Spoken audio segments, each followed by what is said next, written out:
Hello दोस्तों, मैं हूं संजीव और आपका स्वागत करता हूं अपने YouTube चैनल संजीवस पे। तो कैसे हो आप सब? उम्मीद करता हूं बहुत ही बढ़िया हो गया। और भाई सभी को राधे राधे, हरे कृष्णा। चलिए आज की क्लास को स्टार्ट करते हैं। तो आज की क्लास में हम लोग करने वाले हैं क्या, बहुपद के क्लास नंबर 2 करने वाले हैं। क्या होने वाला है, जैसे हम लोग ने पिछली वीडियो में हम लोग ने बहुपद के बारे में जाना था, बहुपद के पद के बारे में जाना था, बहुपद के घात के बारे में जाना था। आज की वीडियो में हम लोग जानने वाले हैं बहुपद क्या होता है, बहुपद के प्रकार कौन कौन से आधार पर होता है, और बहुपद का शून्य क्या होता है। इन सभी पे बात करेंगे, इन सभी पे चर्चा करेंगे। तो आप लोग जरूर से इस क्लास को लास्ट तक जरूर से देखिएगा। और चलिए वीडियो को स्टार्ट करते हैं यहीं से। तो सबसे पहली बात कि भाई हमारा ये क्लास नंबर 2 होने वाला है। और क्लास नंबर 2 जो भी बच्चे बिहार बोर्ड से हैं, ये स्पेशली उन बच्चों के लिए वीडियो है। अगर आप कोई अलग बोर्ड से हो तब भी आप देख सकते हो, ठीक है जी। चलो, तो हम लोग आज करने वाले क्लास नंबर 2 है ना। चैप्टर का नाम है बहुपद, और बहुपद का पहला पार्ट हमने कर रखा है। जो बच्चा अगर नहीं किए हो तो यहाँ पे लिंक आ रहा होगा, जाके जरूर से वहां पे कीजिए। तो चलिए वीडियो को स्टार्ट करते हैं। तो आज का वीडियो में हमारा बहुपद का प्रकार। अच्छा चलिए सर, आज आगे बढ़ने से पहले एक छोटा सा रिवीजन कर लिया जाए। अगर आपसे कोई क्वेश्चन पूछे बहुपद क्या होता है, तो क्या बताइएगा सर? बहुपद क्या होता है, जल्दी बताइए। है एक ऐसी है ना बीज व्यंजक जिसमें चर की घात एक और ऋणात्मक पूर्णांक हो, उसे ही क्या कहते हैं, बहुपद कहते हैं। फिर हम लोगों ने क्या पढ़ा था सर? बहुपद का घात। बहुपद का घात क्या होता है? किसी भी बहुपद में चर की सबसे अधिकतम घात को बहुपद का घात कहते हैं। चलिए एक एग्जांपल देखते हैं। बहुपद क्या है, जैसे हमारे पास एक एग्जांपल है 3x² प्लस 4x प्लस के 8। तो बताइए यह बहुपद है या नहीं? सर इनको चेक करने के लिए हम लोग देखते थे पावर्स। अगर पावर प्लस में हो, यानी एक धनात्मक संख्या हो और एक पूर्ण संख्या हो, तो हम लोग कहते थे कि क्या सर, कि वह एक बहुपद है। तो यहाँ पे हमारे लिए 3x² प्लस 4x प्लस 8, क्या यह बहुपद होगा? सर बिल्कुल यह बहुपद होगा। क्यों? क्योंकि इसके पावर जो है ना सर प्लस में है। अगर पावर प्लस में हो गया तो यानी बहुपद होगा, ठीक है।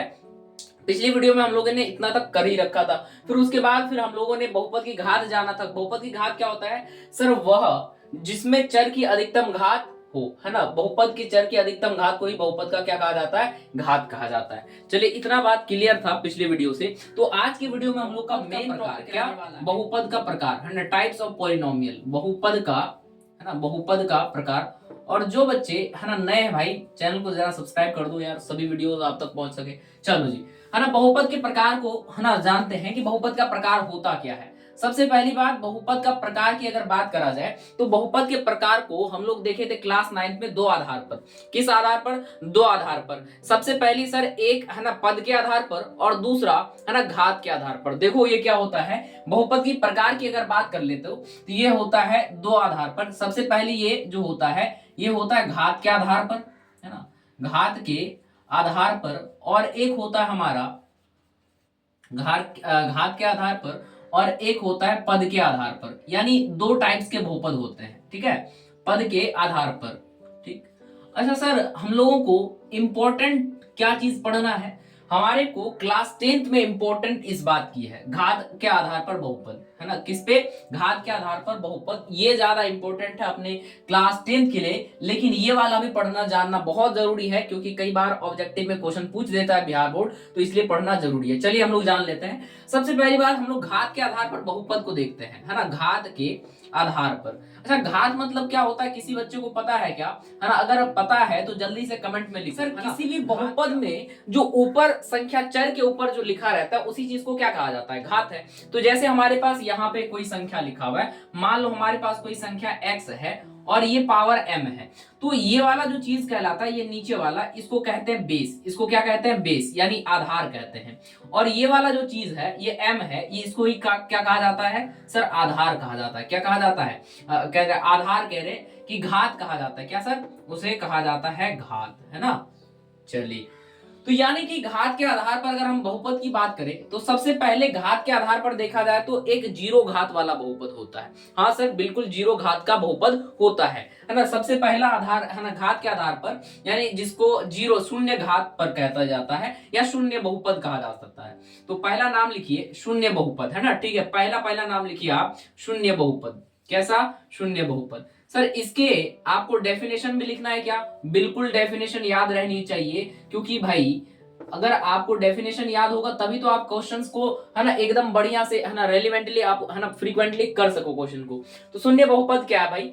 शून्य बहुपद वह बहुपद जिसकी घात शून्य होती है। शून्य बहुपद किसे कहते हैं सर? वह बहुपद जिसकी घात क्या होती है सर? वह बहुपद जिसकी घात शून्य होती है उसे शून्य बहुपद कहते हैं। सर एक बार आप एग्जाम्पल से बता दोगे तो और अच्छे से क्लियर हो जाएगा। सबसे पहले इसका डेफिनेशन लिखिए। लिखिए, वह बहुपद जिसकी घात, वह बहुपद बहुपद जिसकी घात शून्य होती है, जिसकी घात शून्य होती है, शून्य होती है उसे शून्य बहुपद कहते हैं। अच्छा सर, उसे शून्य बहुपद कहते हैं। सर इसका और अच्छे से डिटेल में बताओगे क्या? बिल्कुल सर, यह बहुपद जिसकी घात शून्य होती है उसे शून्य बहुपद कहते हैं। फटाफट दोहराइए 2-3 बार इस है ना डेफिनेशन को, है ना, बोलिए मेरे साथ। वह बहुपद जिसकी घात शून्य होती है उसे शून्य बहुपद कहते हैं। सर क्या डेफिनेशन एग्जाम में आएगा? नहीं, एग्जाम में डेफिनेशन नहीं पूछेगा आपको, लेकिन ये आपको आना बहुत ज्यादा जरूरी है। जब आपको डेफिनेशन क्लियर होगा तभी तो आप क्वेश्चन कर पाओगे। बिल्कुल जी, है ना। ऐसा जरूरी नहीं कि आपको एग्जाम में ही हर एक चीज पूछे, लेकिन आपको पढ़ना जरूरी है। ठीक है, आप केवल बोर्ड का एग्जाम दे रहे हो 10th का, तो इसका मतलब केवल ये नहीं कि आप केवल 10वीं पास कर रहे हो। नहीं भाई, अपने भविष्य का सबसे पहला कदम चढ़ रहे हो। अगर उसी में गलती कर जाओ तो फिर उसी में फिसल जाओ तो फिर चढ़ी आगे का सीढ़ी कैसे बढ़ेगा? तो इसलिए सारा चीज जानना बहुत बहुत जरूरी है। तो इसलिए आपको याद रखना है कि भाई शून्य बहुपद क्या होता है? वह बहुपद जिसकी घात शून्य होती है। शून्य कहने का मतलब जीरो है यहाँ पे मेरा, है ना। शून्य कहने का मतलब जीरो होती है, उसे शून्य बहुपद कहते हैं। अच्छा सर, ये तो हो गया शून्य बहुपद। एग्जाम्पल तो बताओ सर। एग्जाम्पल आप लिखो, कोई भी एक पूर्ण संख्या जीरो को छोड़कर, कोई भी एक पूर्ण संख्या जीरो को छोड़कर, सभी जीरो को छोड़कर जो भी पूर्ण है ना, सभी पूर्ण संख्या, उसे ही हम लोग क्या कहेंगे सर? उसे ही हम लोग शून्य बहुपद कहेंगे। एग्जाम्पल में जैसे एक क्या है? शून्य बहुपद है। सर ये तो बहुपद कैसे, किस आधार पे आप बहुपद कह रहे हो सर? क्योंकि इस पे पावर जीरो है। या सर बहुपद का डेफिनेशन क्या होता है ना, जिसमें चर की है ना घात कितनी होनी चाहिए? एक पूर्ण संख्या होना चाहिए। चलो एक में कोई चर संख्या नहीं है, लेकिन आप एक साथ सोचो कि सर एक एक्स पावर इसको जीरो लिखा जा सकता है। लिखा जा सकता है या नहीं, इतना बताओ सर। बिल्कुल लिखा जा सकता है। क्यों लिखा जा सकता है? और इसका वैल्यू पता है? एक आएगा। इसका वैल्यू कितना आएगा? एक आएगा। सर कैसे? हमने सर बहुत पहले पढ़ा था एक्सपोनेंट वाले चैप्टर में, क्लास 9th में, घात और घातांक में। तो सर वहां पे एक्स पे पावर जीरो पे है ना क्या होता है सर? जीरो पे पावर एक होता है। ये किसके बराबर होता है सर? एक होता है। इस कॉन्सेप्ट से अगर देखा जाए तो यानी एक्स पे पावर जीरो का वैल्यू कितना हुआ सर? एक हुआ। तो एक इंटू एक वैल्यू कितना सर? एक। अच्छा सर और एग्जांपल बता दो सर। नंबर 2 ले लो आप। नंबर कितना ले लो? 2 ले लो सर। दो का है ना, दो है ना, दो क्या यह एक शून्य बहुपद है सर? बिल्कुल यह शून्य बहुपद है ना। कैसा शून्य बहुपद? बिल्कुल है। कैसे कि सर क्योंकि इस पे जो है ना पावर एक्स का है, एक्स पे पावर किसका है? जीरो का है। तो इसीलिए यहाँ पे देखो 2 इंटू 1 वैल्यू कितना आ जाएगा सर? 2 इंटू 1 का वैल्यू कितना आ जाएगा? 2 आ जाएगा। तो इसका मतलब सर यानी कि कोई भी नंबर क्या शून्य बहुपद कहलाएगा? हाँ बिल्कुल शून्य बहुपद कहलाएगा, लेकिन है ना वह संख्या एक पूर्ण संख्या हो और जीरो को छोड़कर। सर जीरो क्यों नहीं ले सकते शून्य बहुपद में? देखो जीरो इसलिए नहीं ले सकते भाई, जैसे कि जीरो है, जीरो इंटू जीरो पे पावर जीरो है ना, तो ये वैल्यू कितना आ गया? जीरो इंटू जीरो पे पावर 1 का वैल्यू कितना होता है?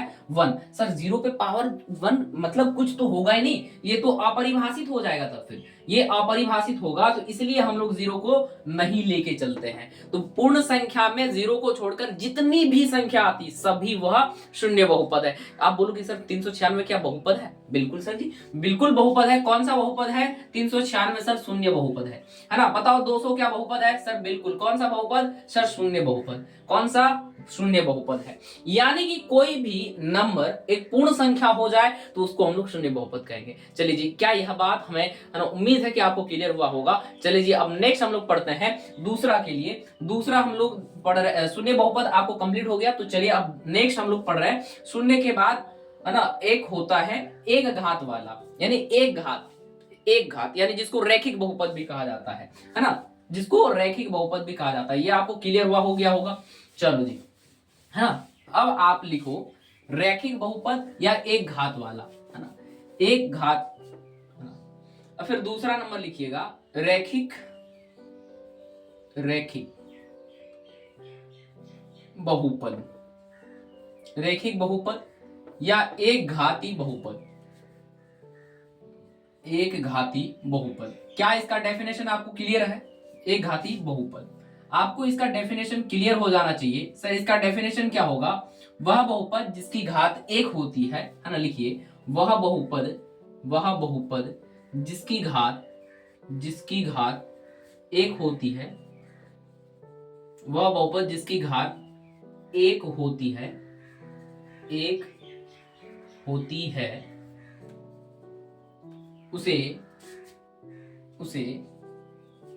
उसे रैखिक बहुपद कहते हैं। उसे क्या कहते हैं भाई? उसे रैखिक बहुपद कहते हैं। सर एग्जाम्पल लोगे तो अच्छे से क्लियर होगा। चलिए जी एक एग्जाम्पल लिखते हैं। कह रहे वह बहुपद जिसकी घात एक होती है, जिसमें चर की घात है ना, या हमेशा याद रखना जिसमें चर की घात कितना एक हो तो उसे हम लोग रैखिक बहुपद कहेंगे। सर एग्जाम्पल बता दो, एग्जाम्पल लिखो यहाँ पे। जैसे हम लोगों ने सबसे पहली बात कि ये ऐसा 2x + 3 या फिर 4x + 8 है ना, या फिर x + 7, यानी कोई भी इस टाइप के जो संख्या लिखा रहेगा ना, इसको हम लोग रैखिक बहुपद कहेंगे। क्या कहेंगे सर? रैखिक बहुपद कहेंगे। सर इसका हम लोग अगर देखा जाए तो रैखिक बहुपद का सामान्य रूप क्या होता है इसको जान लो। सामान्य रूप कहने का मतलब है जनरलाइज फॉर्म, है ना। तो यानी सामान्य रूप होता है इसका ax + b वेदर है ना a is not equal to 0, है ना, ax + b वेर है ना a is not equal to 0, यानी a 0 के बराबर नहीं होना चाहिए। यही इसका सामान्य रूप होता है ना। यही इसका क्या होता है सर? सामान्य रूप होता है। किसका? रैखिक बहुपद का सामान्य रूप क्या होता है सर? ax + b। क्या होगा? ax + b।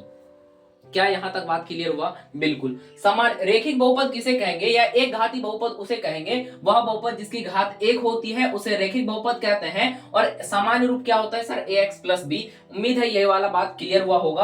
और इस टाइप के एग्जांपल्स जितने भी आपको दिख जाए, बहुपद को पहचानने के लिए कहा जाए, तो आप फटाक से कहना कि सर अगर हमें ax + b के रूप में बहुपद दिख रहा है तो हम लोग कह देंगे सर वहां पे क्या होगा? सर वहां पे हम लोग कह देंगे कि वह रैखिक बहुपद होगा। अच्छा जरा बताना, आप एक सवाल का आंसर दो हमको जरा, कि जैसे 5x + 7 क्या यह रैखिक बहुपद है? सर बिल्कुल रैखिक बहुपद है, क्योंकि ये जो है ना सर, ये जो है ना इस रूप को फॉलो करता है, और इस रूप को फॉलो करने वाला सब रैखिक बहुपद कहलाएगा। क्या कहलाएगा सर? रैखिक बहुपद कहलाएगा। तो चलिए इसी के साथ साथ नेक्स्ट हम लोग बढ़ते हैं जरा जी, है ना। नेक्स्ट तीसरे नंबर पे हम लोग बढ़ते हैं, और ये वाला फटाफट से इरेज करते हैं आपके लिए, और तीसरा नंबर बढ़ते हैं।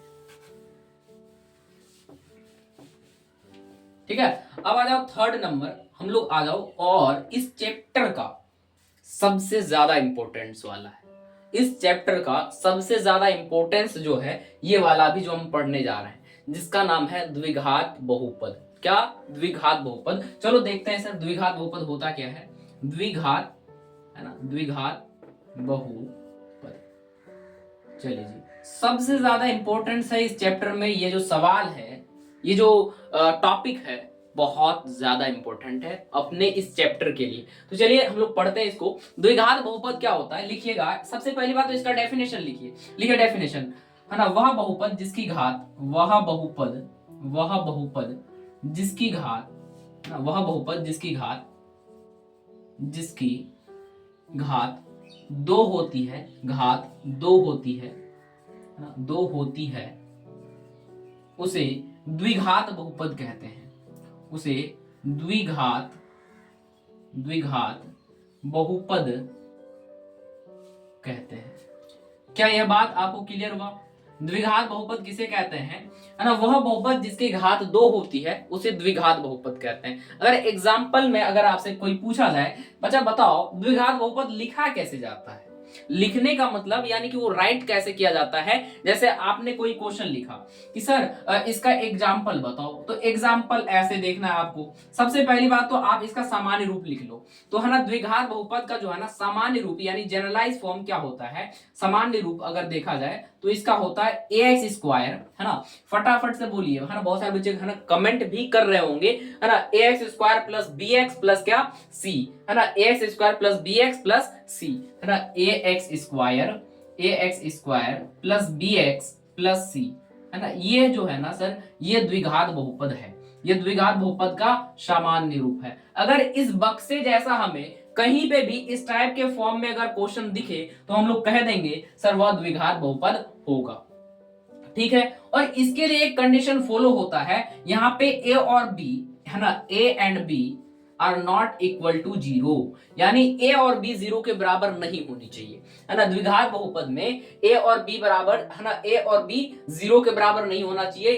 तभी हम लोग उसको द्विघात बहुपद कह पाएंगे, अन्यथा उसको हम लोग द्विघात बहुपद नहीं कह सकते। चलिए जी, खैर आ जाइए इस पे, है ना, एग्जांपल बता दो सर, मजा आ जाएगा। चलिए एग्जांपल के लिए आप लिख सकते हो, है ना, जैसे 3x square plus 2x plus के 6, है ना, ये आपका क्या है, यह आपका द्विघात बहुपद है। क्या है सर, द्विघात बहुपद है। द्विघात बहुपद किस तरीके से है और क्यों है, इसके लिए आपको सिंपल सा, है ना, देखो कि सर नियम फॉलो कर रहा है। क्या कर रहा है सर, ये इसको फॉलो कर रहा है, इसलिए ये क्या है, द्विघात बहुपद है। फिर और एक एग्जांपल लेते हैं, जैसे 9x square plus 7x plus 8, क्या बताइए क्या यह द्विघात बहुपद होगा, जरा बताना नीचे वाला का भाई, है ना। सर ये वाला जो है ना, देखना इसका नियम फॉलो कर रहा है क्या, ax स्क्वायर bx, इधर bx प्लस के c, सर बिल्कुल फॉलो हो रहा है। यानी फॉलो हो रहा है तो हम लोग क्या कहेंगे, जल्दी बोलो धीरे से, सर उसको हम लोग द्विघात बहुपद कहेंगे। क्या ये बात क्लियर हो गया?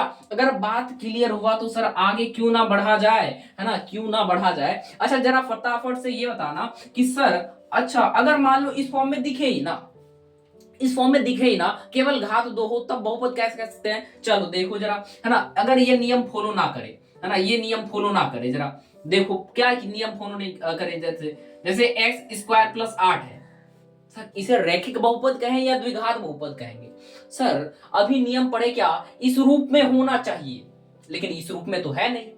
सर ऐसा लिख सकते हैं हम लोग, कैसे लिख पाएंगे इसको, ऐसे लिखेंगे x square plus 0x plus 8, है ना, प्लस 8। तो यानी कि इस रूप में लिख दिए सर, और ये नियम फॉलो कर रहा है, तो इसका मतलब यह द्विघात बहुपद है, इसका मतलब यह द्विघात बहुपद है। अच्छा कई बार सर हमारे पास क्वेश्चन ऐसे रहेगा, x इंटू एक्स प्लस के 5, क्या यह द्विघात बहुपद होगा? सोच की जरूरत देखो सर, यहां पे देखो x इंटू एक्स क्या हो जाएगा सर, एक्स स्क्वायर और x इंटू 5 तो 5x हो जाएगा सर, यानी इस नियम को फॉलो कर रहा है, इसका मतलब सर यहाँ पे 0 होगा, तो यानी ये नियम फॉलो कर रहा है किसका, ये वाले का, तो इसका मतलब ये द्विघात बहुपद होगा या नहीं होगा। सिंपल क्लियर कट आंसर में दो फटाफट, सर बिल्कुल यह द्विघात बहुपद होगा। क्यों होगा? क्योंकि हम लोग सर यहाँ देख रहे हैं ये नियम फॉलो कर रहा है, और जहां नियम फॉलो करे तो हम लोग कह सकते हैं कि हाँ वह द्विघात बहुपद है। चलो अब यहां तक तो आपको बातें क्लियर हो गई होगी, द्विघात बहुपद के बारे में समझ में आ गया होगा। और द्विघात बहुपद में आप शून्यक भी पढ़ेंगे, लेकिन शून्यक थोड़ा, है ना, थोड़ा देर में से स्टार्ट करेंगे। तो अब आ जाओ चौथी नंबर, यानी द्विघात बहुपद समझ में आ गया। अब आ जाओ चौथा पॉइंट, और चौथा पॉइंट है हमारा त्रिघात बहुपद को लेकर के, है ना। हमारा चौथा पॉइंट है त्रिघात बहुपद को लेकर के। क्या आपको त्रिघात बहुपद समझ में आता है? सर त्रिघात बहुपद किसे कहेंगे? सर त्रिघात बहुपद उसे कहेंगे, है ना, यहाँ लिख दो, है ना, त्रिघात बहुपद, है ना, त्रिघात, है ना, त्रिघात बहुपद, त्रिघात बहुपद। सर त्रिघात बहुपद क्या होता है? सर आप खुद ही बोलोगे, सर वह बहुपद जिसकी घात 3 होती है उसे त्रिघात बहुपद कहते हैं। आपको याद है ना, बिल्कुल आपको याद होगा, है ना। त्रिघात बहुपद किसे कहते हैं सर? वह बहुपद जिसकी घात 3 होती है, वह बहुपद जिसकी घात 3 होती है, घात 3 होती है, उसे त्रिघात बहुपद कहते हैं। उसे त्रिघात मतलब 3 घात वाले, उसे त्रिघात बहुपद कहते हैं। क्या बात समझ में आया आपको? क्या यह बात आपको समझ में आया?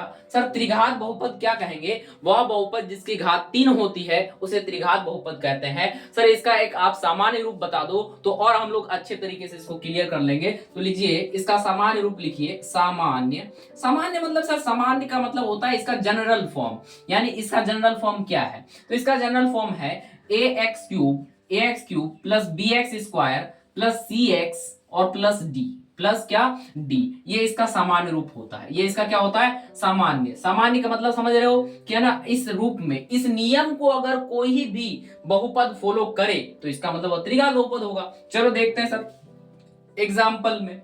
सर एग्जाम्पल में जैसे हमारे पास है 9x³ प्लस की 3x² प्लस के, है ना, 4x प्लस के 5, क्या यह त्रिघात बहुपद है? सर पहली बात हमें देखना है नियम फॉलो हो रहा है क्या। सर नियम फॉलो हो रहा है, x³ bx², 3x², cx, 4x, d 5। Sir मतलब हमारा ये बहुपद कैसा होगा? त्रिघात होगा। हाँ फटाफट याद कर लो इसको। हाँ ले ले भाई। हाँ देखो तो हमारा भाई बच्चा लिख रहा कि भाई ये भाई समझ रहे हो। ठीक है जी, नेक्स्ट आ जाओ।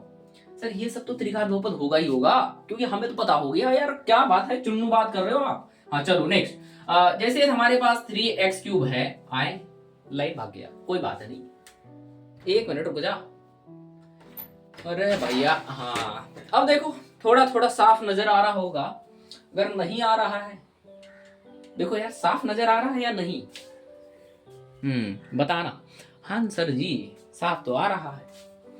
तो यहाँ पे क्या था एग्जाम्पल में 3x³ प्लस 4x² प्लस के 5x, क्या यह त्रिघात बहुपद है? सर बिल्कुल यह त्रिघात बहुपद है, क्योंकि सर ये कौन से नियम को फॉलो कर रहा है? हमारे ये सामान्य रूप वाला नियम फॉलो कर रहा है, इसलिए यह त्रिघात बहुपद होगा।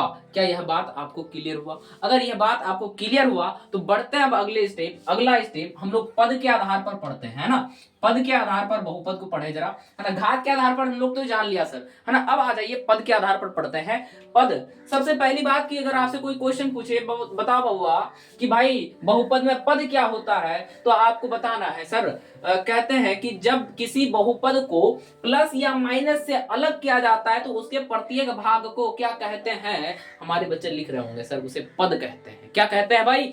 पद कहते हैं। चलो लिखो जी, लिखने की जरूरत थी क्या? हो जरूरी नहीं है। चलो अब आ जाओ पद के आधार पर बहुपद की बात करें तो सर पद माने क्या हुआ? अभी आपने जस्ट आपने एक क्या बताया कि आपने एक डेफिनेशन बोला सर, उस डेफिनेशन में आपने बताया कि वह बहुपद जिस, है ना, जब बहुपद को प्लस या माइनस चिन्ह से अलग किया जाता है तो उसके प्रत्येक भाग को, है ना, बहुपद के पद कहते हैं। तो इसका मतलब पद के आधार पर बहुपद को, है ना, कैटेगराइज किया जाता है, उसका क्लासिफिकेशन हो सकता है। तो देखो कैसा क्लासिफिकेशन हुआ है। सबसे पहली एक पदी पद, है ना, एक पदी, है ना, एक पदी बहुपद, यानी एक पद का बहुपद, है ना, एक पद का। सर एक पद का कैसा बहुपद होता है? जैसे आपने लिखा सर, है ना, एक पदी बहुपद, फटाफट से लिखो एक नंबर में, एक पदी बहुपद, एक पदी बहुपद। सर ये पता है कौन सा है अपना?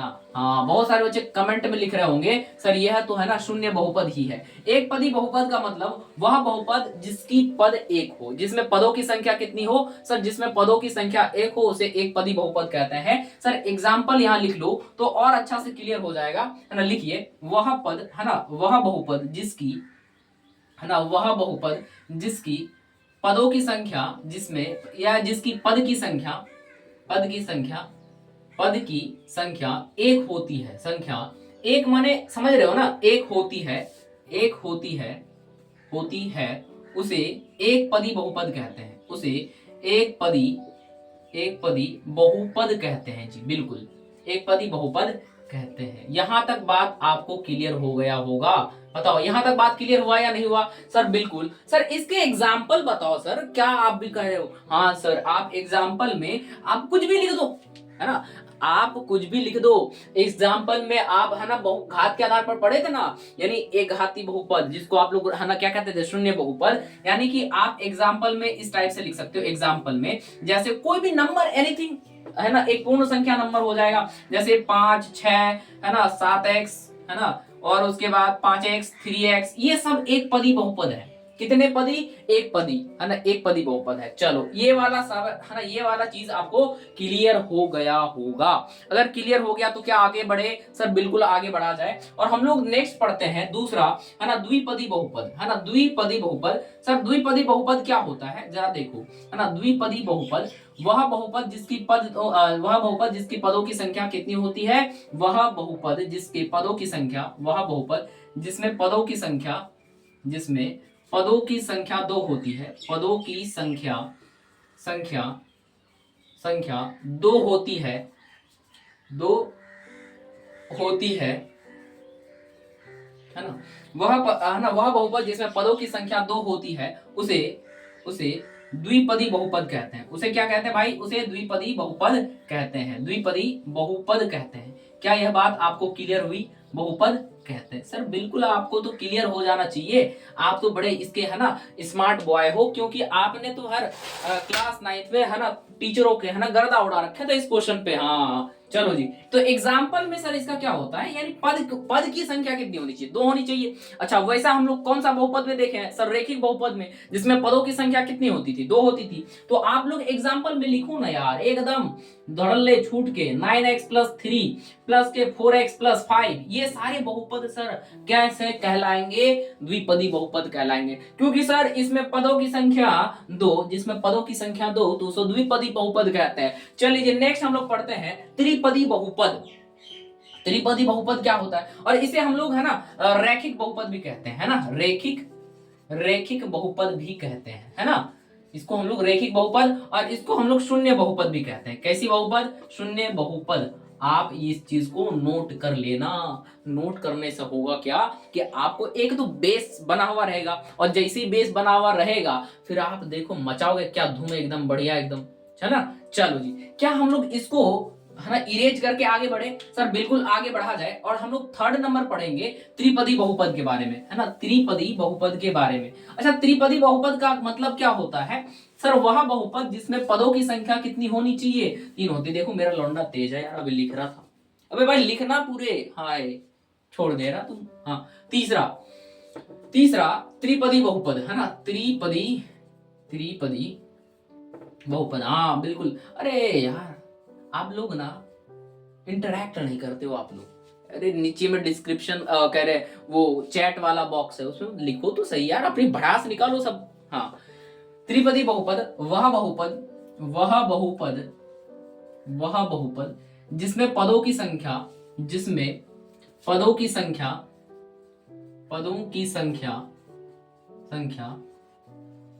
अच्छा क्या सर?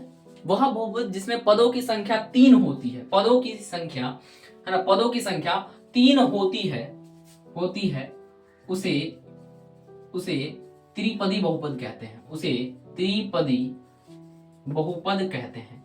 क्या यह बात क्लियर हुआ आपको? त्रिपदी बहुपद कहते हैं सर, बिल्कुल ये बात आपको क्लियर हो जाना चाहिए, है ना। सर इसका आप एग्जाम्पल बता तो दो, है ना, इसका आप एग्जाम्पल तो बता दो, फिर मजा आ जाएगा सर, ले आ जाओ, है ना। वह बहुपद जिसमें पदों की संख्या तीन होती है उसे त्रिपदी बहुपद कहते हैं। एग्जाम्पल लिख दो सर, एग्जाम्पल, है ना, जैसे ये वाला लिख लो, है ना। ये क्या लिखोगे? वह बहुपद जिसमें पदों की संख्या तीन होती है उसे त्रिपदी बहुपद कहते हैं। एग्जाम्पल बोलो सर। एग्जाम्पल ये हो गया 2x²। अच्छा सर त्रिपदी होना चाहिए ना, माने पदों की संख्या तीन। Example 2x² plus 3x plus के 4। क्या देखो इसमें तीन पद आया सर, बिल्कुल तीन पद आया, और तीन पद आया तो वो त्रिपदी बहुपद कहलाएगा, है ना। चलो जी नेक्स्ट आ जाओ, है ना, चतुर्थ पदी, या फिर आप ऐसे याद रख लो उसको, क्योंकि उतना ज्यादा जरूरी पड़ता नहीं है। तो आप चतुर्थ पदी बहुपद को क्या लिखोगे? वह बहुपद जिसमें पदों की संख्या कितनी होनी चाहिए? सर 4। खत्म कहानी। और इसी के साथ साथ आपका वीडियो को यही खत्म एंड करते हैं, the end of this video, क्योंकि हम लोग आज इस वीडियो में हम लोग बहुपद के प्रकार पढ़ रहे थे और वो ये समाप्त होता है यहीं पे। अगली वीडियो में हम लोग बहुपद के शून्य देखेंगे। तब तक ये वीडियो को आप लोग जो भी बच्चे अब तक लाइक नहीं किए फटाफट से लाइक करो, कमेंट करो और शेयर करो अपने दोस्तों तक में भी। और इसी तरीके से मजेदार पढ़ाई